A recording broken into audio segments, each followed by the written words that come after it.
lonely heart. Shekhar was chasing butterflies one afternoon in his uncle's garden when he heard the tinkle of the postman's bicycle. There was a letter for his uncle, which Shekhar promised to forward to him when he returned from office. The postman smiled at him. "What's your name, son?" he asked. "Shekhar." "How are you related to Mr. Basu?" The postman leaned on his bicycle. "I am his nephew. He is my mother's brother," Shekhar replied. "I have come to spend my summer holidays here with my uncle and aunt," he added. Suddenly, Shekhar's attention was diverted by a movement in the opposite house. An old lady had come out on the balcony and stood there staring at the postman. After some time, the door opened and out came the old lady. She checked the letterbox, but there was nothing, and disappointment was writ large on her face. Slowly she closed the letterbox and went back into the house. Shekhar watched the lady silently and then turned to the postman. "Tell me something. In the last few days that I have been here, I have seen the lady in the opposite house check the letterbox eagerly every day without fail, but go back disappointed. Why is it so? Is there an important piece of news she is waiting for?" The postman smiled sadly, but shook his head. "Didi is a very lonely person. The act of checking the letterbox in the afternoon is a habit she has indulged in over the last few years. No letter has ever come her way, for there is no one in the world to write to her." Saying this, the postman moved on to the next house. "Who is Didi, auntie?" Shekhar asked his aunt that evening. They were sitting at the dining table with Wolf, the spaniel, at Shekhar's feet, waiting for the occasional flick from Shekhar's plate. "She lives in the opposite house," Aunt replied. "Her actual name is Jaya Sen, but she is universally known as Didi. Why do you ask about her, Shekhar?" "Auntie, I see her every day in the afternoon, checking her letterbox.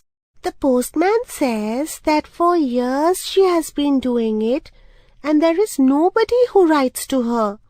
Is it true that she has no relations in this world, uncle?"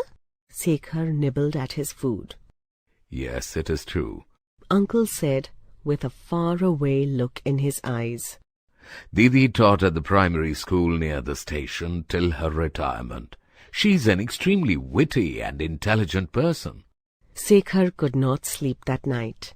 He looked out of the window at Didi's house and wondered if she would welcome his friendship. He thought of a plan. The next day, Shekhar decided to give his plan a try. The house was silent. The only sound to be heard was the buzz of a fly on the window pane. Shekhar put Wolf on a leash, pocketed a ball, and quietly tiptoed out of the house. His uncle was in the office, and his aunt was enjoying her afternoon nap.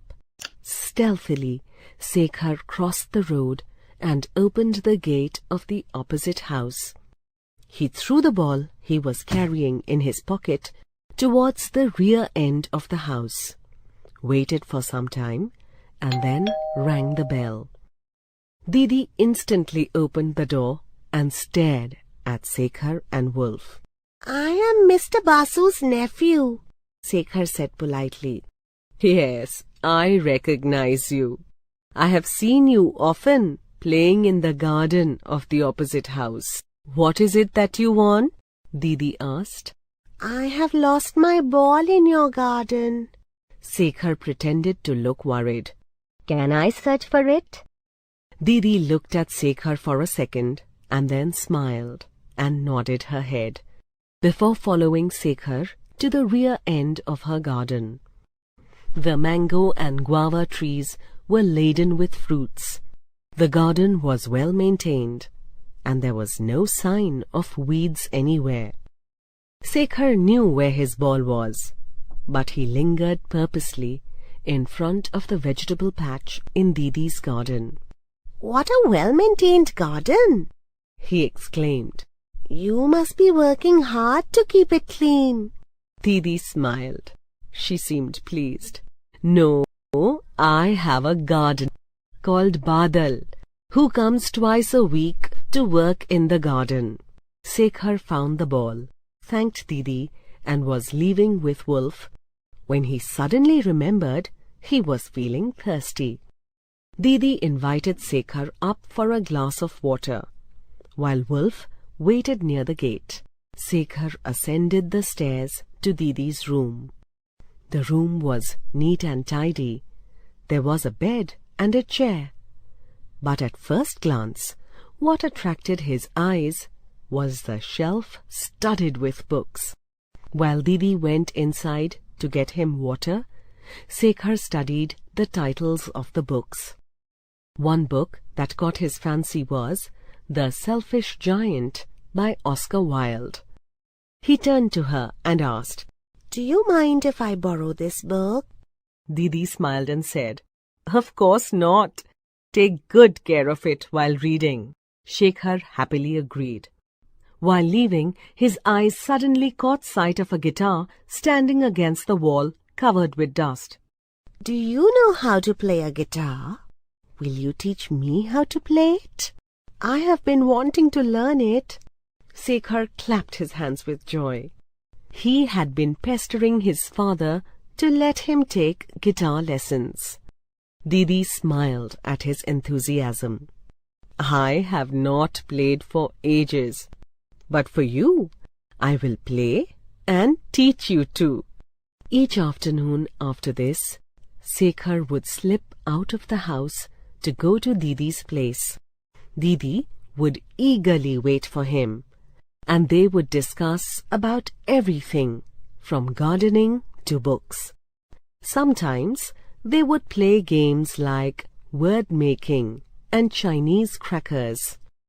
Didi tried to teach Shekhar how to play the guitar unsuccessfully. Her fingers trembled due to age and lack of practice. One day, Didi invited Shekhar for tea and treated him to a big bite of a delicious chocolate cake, baked specially for him. While Didi bustled about with the cups and saucers, Shekhar laid the table with a tablecloth that Didi had stitched when she was young. The days passed quickly, and soon it was time for Shekhar to leave. He knew his uncle and aunt were going to miss him, but most of all, Didi was going to miss him terribly. But he was coming back for his winter holidays to his uncle and aunt, and of course to Didi. The train left the confines of the small station. Shekhar rested the guitar on the opposite seat. His uncle, sitting next to him, smiled. It was Didi's parting gift to him. A postman cycled past on his bicycle. The train gathered speed. Shekhar thought of the postman, the empty letterbox, and Didi's eager eyes. Shekhar sighed contentedly to himself, for he knew that the letterbox was no longer going to be empty, and that Didi would soon receive a letter, the first in many years.